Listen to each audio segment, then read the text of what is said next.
નમસ્કાર,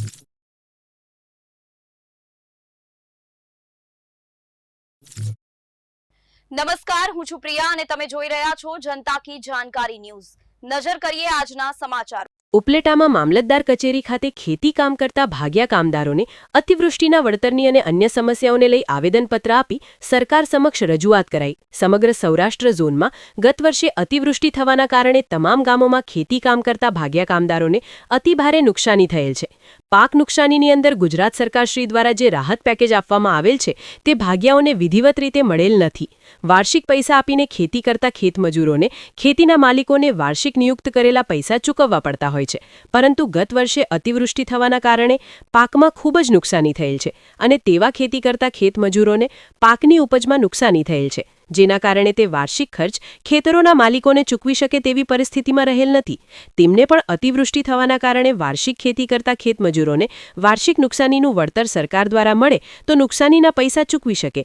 ગામે ગામ ખેતી કામ કરતા લોકો બહારથી આવે છે, તેમને રહેવા માટેની કોઈ પણ પ્રકારની ગામ અથવા સીમતળમાં સુવિધાઓનો અભાવ છે, જેથી આ બાબતે પણ સરકારશ્રી પાસે માંગ કરી છે કે ખેતમજૂરોને ગામમાં અને સીમમાં યોગ્ય રહેવા માટેની વ્યવસ્થાઓ કરવી જોઈએ અને તેમને યોગ્ય રહેવા માટેની સગવડો મળવી જોઈએ, જેથી તેમની સ્ત્રીઓ, નાના બાળકો અને પુત્રીઓને સુરક્ષિત રહેવા માટેની સગવડો મળી રહે અને તેમનું જીવન જોખમાય નહીં। વધુમાં યુપી, એમપી, રાજસ્થાન, બિહાર કે અન્ય રાજ્યોમાંથી આવતા ખેતમજૂરોના બાળકો જે રાજ્યમાં રહેતા હોય ત્યાંનું શિક્ષણ અને જે લોકો અહીં આવતા અહીંનું શિક્ષણ અલગ હોવાના કારણે તેવા ખેતમજૂરોના બાળકો શિક્ષણથી દૂર થઈ જતા હોય છે, તો અહીંયા તેમના રાજ્યનું શિક્ષણ મળે અથવા શિક્ષણમાં સમાનતા થાય તેવી વ્યવસ્થા કરવામાં આવે તથા સમાન ભણતરની જોગવાઈ ઊભી કરવામાં આવે અને તેમના પરિવારોને યોગ્ય શિક્ષણ મળે તેવી વ્યવસ્થા કરવામાં આવે। સાથે સાથે જે શિષ્યવૃત્તિ એટલે કે સ્કોલરશિપ મળવાની થતી હોય તેમાં પણ તેમને યોગ્ય સ્કોલરશિપ મળે તેવા સુધારા કરવામાં આવે અને તેમને શિક્ષણમાં થતા વધારા ખર્ચોથી બચાવવામાં આવે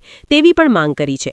અન્ય રાજ્યોમાંથી આવતા ખેતમજૂરોના નાના નાના બાળકો રસ્તે રજડતી હાલતમાં જોવા મળતા હોય, જેથી અન્ય રાજ્યોમાંથી આવતા ખેતમજૂરોના બાળકોને દર વર્ષે યોગ્ય કપડાં, ભણતર, ભરણપોષણ વગેરે જેવી સહાયની કીટોની વ્યવસ્થા કરવામાં આવે, જેથી તેમનું જીવન નિર્વાહ સારું થઈ શકે અને તે પણ આધુનિક જીવનમાં ટકી રહે। તેવા અનેક મુદ્દાઓને લઈ આજે પરપ્રાંતીય ખેતમજૂરો દ્વારા મામલતદારને આવેદનપત્ર આપી સરકાર દ્વારા યોગ્ય કરવા રજૂઆતો કરાઈ હતી। વિપુલ ધામેચા, ઉપલેટા। મારું નામ મહિડા પ્રવીણ કુમાર। અમે અત્યારે ઉપલેટાની અંદર મામલતદારશ્રીને આવેદનપત્ર આપવા માટે અહીંયા એકત્રિત થયા છે।